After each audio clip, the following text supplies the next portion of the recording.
पढ़ेंगे किसके बारे में? कोशिका। कोशिका मतलब द सेल, है ना। तो कोशिका किसको कहते हैं? शरीर की सबसे सूक्ष्मतम मतलब सबसे छोटी इकाई को हम कोशिका कहते हैं।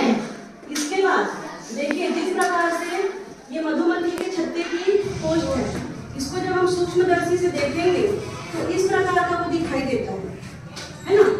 जैसे घर जब बनता है तो एक एक ईंट जोड़ जोड़ के बनता है ना, उसी प्रकार प्रत्येक जीव का शरीर भी है। उसमें छोटी छोटी जो कोशिकाएं होती है बहुत ही महत्वपूर्ण भूमिका निभाती है। और विभिन्न प्रकार की जब कोशिकाएं मिलती है, मतलब अनेक संख्या में, है ना। एक ही कोशिका कई संख्या में जब होगी तो वो मिलकर क्या बनाते हैं? उतक। कोशिकाओं का समूह क्या कहलाता है? उतक। और उतक जो है आगे मिलकर क्या बनाते हैं? अंग क्या बनाते हैं? और अंगतंत्र आगे क्या बनाते हैं? हमारा शरीर। तो इस प्रकार शरीर को निर्मित करने के लिए सबसे जो छोटी इकाई होती है वो होती है हमारी कोशिका। और कोशिका ही आगे बढ़कर उतक, फिर उतक से अंग, अंग से अंगतंत्र और अंगतंत्र से हमारा शरीर बनता है। अब यहाँ पे अगर हम कोशिका के आधार पे बस देखें तो ये मुख्यतः दो प्रकार का होता है, एक कोशिक और बहुकोशिक। ये नाम से ही स्पष्ट है। जैसे एक कोशिक मतलब एक, उसमें कितनी कोशिका होगी? एक, सिर्फ एक कोशिक।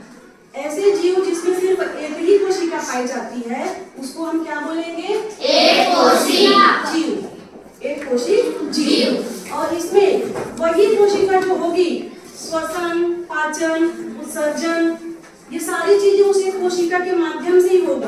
तो जितने भी सभी सूक्ष्म जीव होंगे वो किसमें आएंगे? एक कोशिक जीव में। इसका उदाहरण क्या हो सकता है? ये सब सूक्ष्म जीव।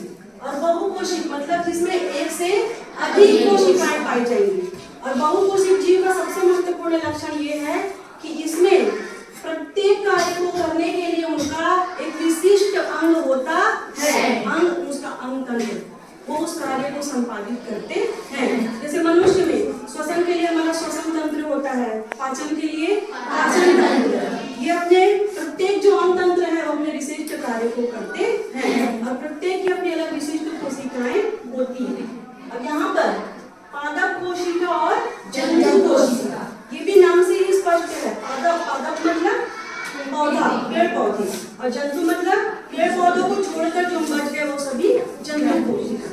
तो पादप कोशिका किसको बोलेंगे? पौधों में पाए जाने वाले कोशिका को पादप कोशिका कहते हैं। जितने भी पौधे हैं आपके आसपास जो आप देखते हो उनमें जो भी कोशिकाएं पाई जाएंगी वो पादप कोशिकाएं कहलाएंगी। और उसके बाद है जंतु कोशिका। तो